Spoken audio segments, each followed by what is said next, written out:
Hello students, আজকের এই ভিডিওতে আমরা ক্লাস 8 এর কষে দেখি 10.2 এর অঙ্কগুলোকে সমাধান করব। তো আজকের এই ভিডিওতে আমরা 1 নাম্বার 2 নাম্বার পর্যন্ত সমাধান করব, ঠিক আছে? তো চলো শুরু করি। তো দেখো 1 নম্বর অঙ্কটিতে কি বলছে? 1 নম্বর অঙ্কটিতে বলছে গ্রামের রাস্তা বাঁধানোর কাজ শুরু হবে, ঠিক হয়েছে। 14 জন লোক দৈনিক 4 ঘন্টা কাজ করে 15 দিনে সম্পূর্ণ কাজটি করতে পারবেন, কিন্তু 24 জন লোক দৈনিক 7 ঘন্টা করে কাজ শুরু করলে কত দিনে কাজটি করবেন? তো এসে প্রতিদিন হিসাব করে লিখি। তো দেখো এই অঙ্কগুলো তোমরা কিভাবে করবে। এই অঙ্কগুলো করার জন্য তোমরা প্রথমে লিখে নেবে, ওই কি নিয়মে তোমরা যেভাবে করেছো না ওইভাবে তোমরা প্রথমে লিখে নেবে। কি লিখে নেবে? আমাদেরকে কি কি দেওয়া আছে আর কি কি বার করতে হবে সেটা প্রথমে লিখবো, ঠিক আছে? এবং আমাদেরকে যেটা বার করতে হবে সেটা হচ্ছে আমরা সবার শেষে লিখবো, মানে হচ্ছে এই দিকে লিখবো, ডান দিকে, ঠিক আছে? তো প্রথমে আমরা কি লিখবো? দেখো আমাদের কি বলছে, রাস্তা বানানোর কাজ শুরু হয়েছে, 14 জন লোক আমাদেরকে বার করতে বলছে কতদিনে কাজটি শেষ করবে, মানে দিনটা আমাদেরকে বার করতে বলছে। তাহলে আমরা এদিকে লিখি প্রথমে লোক সংখ্যা। তাহলে প্রথমে আমরা এদিকে লিখি লোক সংখ্যা। তারপর আমাদের কি দেওয়া আছে? তারপর আমাদেরকে সময় দেওয়া আছে, কাজের সময় দেওয়া আছে, কিসে?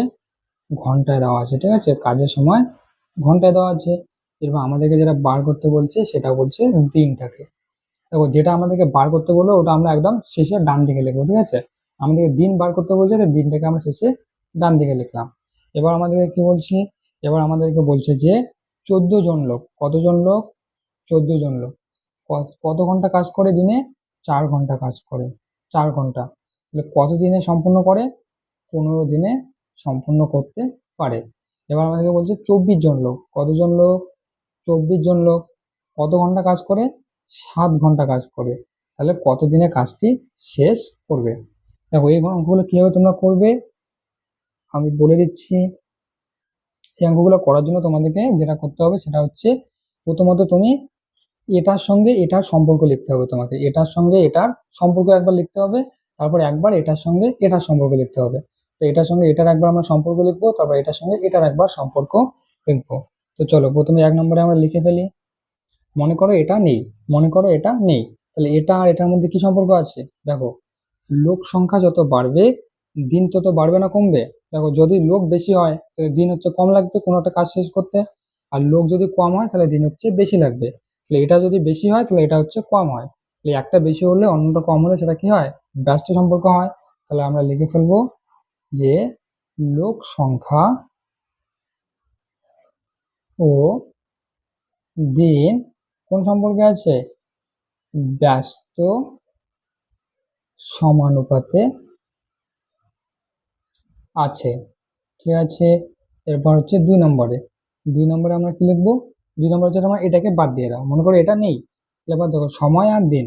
এবার দেখো যদি আমি একদিনে 4 ঘন্টা করে কাজ করি তাহলে আমি 15 দিনে শেষ করি। এবার আমি যদি দিনে 7 ঘন্টা করে কাজ করি তাহলে আমার দিন বেশি লাগবে না কম লাগবে? নিশ্চয়ই কম লাগবে, কারণ আমি একদিনে যদি আমি বেশি ঘন্টা কাজ করি, বেশি সময় ধরে কাজ করি, তাহলে আমার দিন সংখ্যাটা আমার কম লাগবে। আর একদিনে যদি আমি কম সময় ধরে কাজ করি তাহলে হচ্ছে আমার দিনটা বেশি লাগবে, কারণ এটা বাড়লে এটা কমবে, বা এটা কমলে এটা বাড়বে। তাহলে এটা কি সম্পর্ক? এটা হচ্ছে ব্যস্ত সম্পর্কে আছে। তাহলে তুমি লিখে ফেলো যে সময়, তুমি ব্র্যাকেটে না দৈনিক কাজটা লিখে নিও, দৈনিক কাজ এটা লিখতে পারো। তো দিন কোন সমানুপাতে আছে? ব্যস্ত সমানুপাতে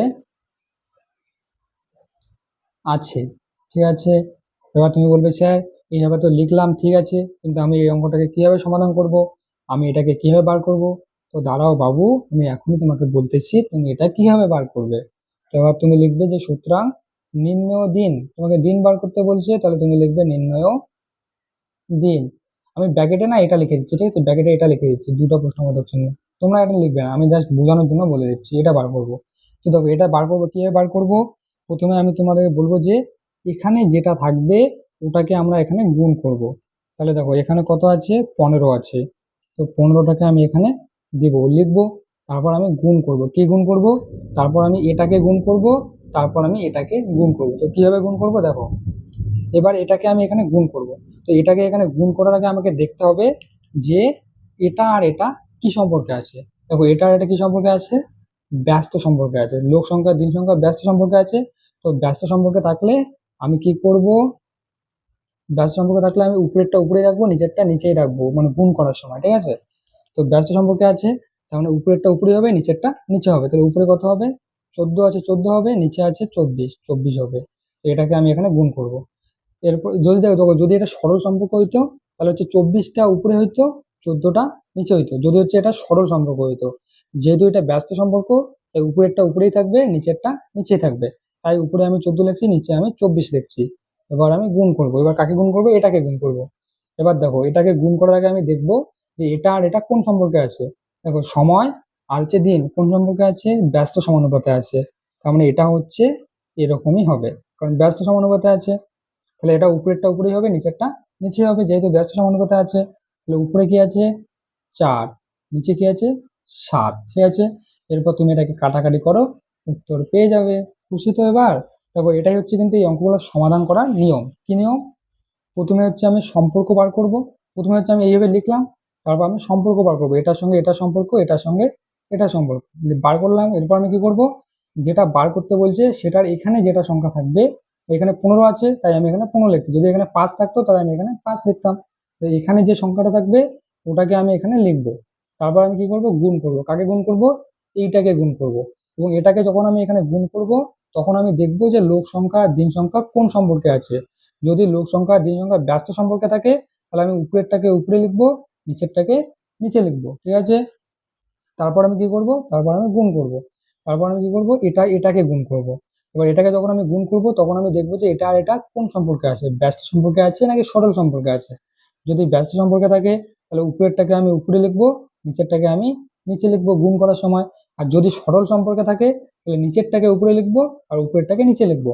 মানে সরল সম্পর্কে যদি থাকতো তাহলে 7টা উপরে হইতো, 4টা নিচে হইতো, ঠিক আছে। যেহেতু ব্যস্ত সম্পর্কে আছে তাই উপরেরটা উপরে হলো, মানে 4টা 4 হলো উপরে, আর 7টা নিচে আছে, 7টা নিচে হলো। এবার আমি কি করব, এবার আমি এটাকে কাটাকাটি করব। তো কাটাকাটি করো, সমান সমান, এখানে 4 আছে 24 আছে, 4 6 24, তাই না। 7 দুগুণ 14। এরপর কি করবে, 3 দুগুণ 6, 3 আর 5 15। তাহলে উত্তর কত হলো, 5 দিন। তাহলে আমাদের উত্তর হলো 5 দিন, এটা হচ্ছে আমাদের উত্তর, ঠিক আছে। দেখো, অঙ্কটা কি সোজা, কত সুন্দর করে হয়ে গেল, তাই না। খুব মজার অঙ্ক। তারপর দেখো, এবার দেখো 2 নম্বর অঙ্কটি। 2 নম্বর অঙ্কটিতে কি বলছে, সুভাষ কাকার হাতে লেখা একটি 105 পৃষ্ঠার বইয়ের প্রতি পৃষ্ঠায় গড়ে 25টি করে লাইন আছে এবং প্রতি লাইনে গড়ে 4টি করে শব্দ আছে। এই বইটি যদি এমনভাবে ছাপাই যাতে প্রতি পৃষ্ঠায় 30টি করে লাইন থাকবে এবং প্রতি লাইনে গড়ে 10টি করে শব্দ থাকবে, তবে সেই ছাপা বইটি কত পৃষ্ঠায় বই হবে। তো এটা আসলে পদ্ধতিতে হিসাব করে দেখি। তো দেখো, প্রথমে আমরা যেটা যেটা লেখা আছে ওটা আমরা সবার প্রথমে লিখে নিই। আমাদেরকে কি বার করতে বলছে, আমাদেরকে পৃষ্ঠা বার করতে বলছে। তাহলে পৃষ্ঠাটাকে আমরা সবার শেষে লিখবো। তাহলে প্রথমে আমরা কি লিখবো, প্রথমে আমরা লিখবো লাইন। প্রথমে আমরা লিখবো লাইন, লাইন সংখ্যা। তো লাইন সংখ্যা কত, ব্র্যাকেটে আমি লিখবো টি।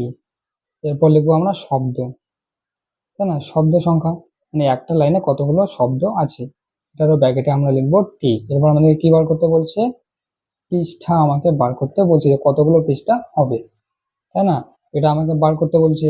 তাহলে প্রথমে কি বলছে দেখো, প্রথমে বলছে যে 105 পৃষ্ঠার বইয়ের প্রতিটি পৃষ্ঠায় গড়ে 25টি করে লাইন আছে, গড়ে 25টি করে লাইন আছে এবং প্রতি লাইনে 8টি করে শব্দ আছে। লাইন সংখ্যা কত, লাইন সংখ্যা বলছে 25টি। কতগুলো করে শব্দ আছে, প্রতি লাইনে 8টি করে শব্দ আছে। কত পৃষ্ঠার বই, 105 পৃষ্ঠার বই। এরপর আমাদেরকে কি বলছে, এরপর আমাদেরকে বলছে যদি এমনভাবে ছাপাই যাতে প্রতি পৃষ্ঠায় 30টি করে লাইন থাকবে এবং প্রতি লাইনে 10টি করে শব্দ থাকবে। তাহলে প্রতি পৃষ্ঠায় কতগুলো করে লাইন থাকবে, 30টি করে লাইন থাকবে। আর শব্দ কতগুলো করে থাকবে, বলছে শব্দ থাকবে 10টি করে। তাহলে এবার বলছে যে বইটি কত পৃষ্ঠার বই হবে, এটা আমাদের বার করতে হবে। তাহলে আমরা প্রথমে লিখে ফেলি, এক্ষেত্রে, এক্ষেত্রে কি লিখবো, 1 নম্বরে প্রথমে আমি কি বলছি, এটার সাথে এটা সম্পর্ক বার করো, তারপর এটার সঙ্গে এটার সম্পর্ক বার করো। তো মনে করো এটা নেই, তাহলে এটার সঙ্গে এটার সম্পর্ক কি হবে? লাইনের সংখ্যা আর পৃষ্ঠার মধ্যে কি সম্পর্ক হবে? দেখো লাইনের সংখ্যা যত বেশি হবে পৃষ্ঠার সংখ্যা তত কি হবে? কম হবে না বেশি হবে? তত কম হবে। দেখো একটা বই আছে এখানে, মনে করো একটা বই আছে। এবার বইয়ের একটা পৃষ্ঠার মধ্যে এই যে এটা হচ্ছে লাইন সংখ্যা। এবার লাইনের সংখ্যা যদি বেশি হয় তাহলে বইয়ের যে পৃষ্ঠাগুলো আছে পৃষ্ঠাগুলো কম হবে না বেশি হবে? লাইনের সংখ্যা বেশি হলে পৃষ্ঠা হচ্ছে কম হবে, আর লাইনের সংখ্যা যদি কম হয় তাহলে পৃষ্ঠা হচ্ছে বেশি হবে না? একটা পৃষ্ঠার মধ্যে লাইনের সংখ্যা কম, তার মানে হচ্ছে বইয়ের পৃষ্ঠা বেশি হবে। আর একটা পৃষ্ঠার মধ্যে লাইনের সংখ্যা যদি বেশি হয় তাহলে বইয়ের পৃষ্ঠার সংখ্যা হচ্ছে কম হবে। তাহলে এটা বাড়লে এটা কমে, তাহলে কি সম্পর্ক? ব্যস্ত সম্পর্ক। তাহলে তুমি লিখো যে লাইন সংখ্যা ও পৃষ্ঠা কি সমানুপাতে সম্পর্কে আছে? ব্যস্ত সমানুপাতে আছে, তাই না? এরপর দেখো এটাকে বাদ দিয়ে দাও, এবার শব্দের সংখ্যা হচ্ছে পৃষ্ঠা। এবার দেখো একটা লাইনের মধ্যে শব্দের সংখ্যা যদি বেশি থাকে, একটা লাইনের মধ্যে শব্দের সংখ্যা যত বেশি হবে পৃষ্ঠা তত কি হবে? কম হবে। কারণ একটা লাইনের মধ্যে যত বেশি শব্দ থাকবে তত কি হবে? তত হচ্ছে বেশি জিনিস লেখা যাবে একটা পৃষ্ঠার মধ্যে। এবার যখন তুমি বেশি জিনিস লিখতে পারবে তখন তোমার বইয়ের পৃষ্ঠাটা কি হবে? কমে যাবে, তাই না? তাহলে শব্দ যত বেশি হবে পৃষ্ঠা তত কমে যাবে, এবং শব্দ যত কম হবে পৃষ্ঠা তত বাড়বে। মানে এটা বাড়লে এটা কমে, আর এটা কমলে এটা বাড়ে। তাহলে এটা কোন সম্পর্ক? ব্যস্ত সম্পর্ক। তাহলে আমি লিখবো 2 নম্বরে যে শব্দ সংখ্যা ও পৃষ্ঠা ব্যস্ত সমানুপাতে আছে। তাই তো? বুঝতে পারলে এটা? এবার দেখো এবার আমি কি করব, এবার হচ্ছে আমি এটা বার করব। তুমি লিখে ফেলো, সুতরাং নির্ণেয় পৃষ্ঠা সমান সমান কি হবে? এখানে যেটা থাকবে এটা আমি এখানে গুণ করে দেবো। তাহলে 105 আছে, 105 এখানে লিখলাম। তারপর আমি গুণ করব, কি গুণ করব? এটা গুণ করব। এবার দেখো এটার সঙ্গে এটার কোন সম্পর্ক আছে? ব্যস্ত ব্যস্ত সম্পর্ক আছে। ব্যস্ত সম্পর্ক থাকলে হচ্ছে উপরেরটা উপরেই হয়, নিচেরটা নিচেই হয়। তো যেহেতু এটার সঙ্গে এটার ব্যস্ত সম্পর্ক আছে তাহলে উপরে কি আছে? 25। তাহলে আমি 25 লিখবো, বাই নিচে কি আছে? 30। তাহলে নিচে আমি 30 লিখবো, গুণ। এবার দেখো শব্দ সংখ্যা ও পৃষ্ঠা। এবার শব্দ সংখ্যা ও পৃষ্ঠার মধ্যে কি সম্পর্ক আছে? ব্যস্ত সমানুপাতে আছে। তার মানে উপরেরটা উপরেই হবে, নিচেরটা নিচেই হবে। তাহলে উপরে কি হবে? উপরে হবে 8, আর নিচে কি হবে? নিচে হবে 10, তাই না? কারণ ব্যস্ত সম্পর্কে আছে, ব্যস্ত সম্পর্কে থাকলে এরকম হয়।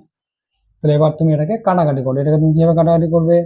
দেখো 25 আছে, 10 আছে, তো এটাকে তুমি লিখতে পারো 5 5 25, আর 5 6 30। আমি 5 দিয়ে কাটাকাটি করলাম। এবার তুমি এটাকে করতে পারো 5 দুগুণ 10 করতে পারো, 4 দুগুণ 8 করতে পারো।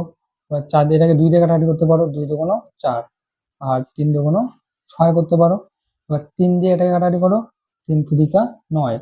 10 থেকে 9 গেলে আর থাকলো 1, তাহলে 1 আর 5 15, হচ্ছে 3 আর 5 15। তাহলে কত হলো? 35, আর এখানে হলো 2। তাহলে এবার 35 ইন্টু 2, তাহলে এটাকে গুণ করলে কত হয়? 35 সঙ্গে 2 গুণ করলে হয় 70, তাই না? দেখো 35 সঙ্গে যদি 2 গুণ করো তাহলে 5 দুগুণ 10 শূন্য, আর থাকলো 1, 3 দুগুণ 6 থাকে 7, 70। মানে 70টি। তার মানে বইয়ের মধ্যে কতগুলো পৃষ্ঠা থাকবে? 70টি পৃষ্ঠা থাকবে। সুতরাং বইটির মধ্যে পৃষ্ঠা হবে 70টি, তাই না? তো দেখো এটা হচ্ছে আমাদের অ্যান্সার হয়ে গেল। জন্য এখান থেকে থাক, এর পরের ভিডিওতে আমরা বাকি অঙ্কগুলোকে সমাধান করব। তো যদি তোমার ভিডিওটি ভালো লেগে থাকে এবং যদি তুমি আমার অঙ্কগুলোকে বুঝতে পারো তাহলে চ্যানেলটিকে সাবস্ক্রাইব করো আর ভিডিওটি লাইক করো। তো চলো স্টুডেন্টস, টাটা, টেক কেয়ার।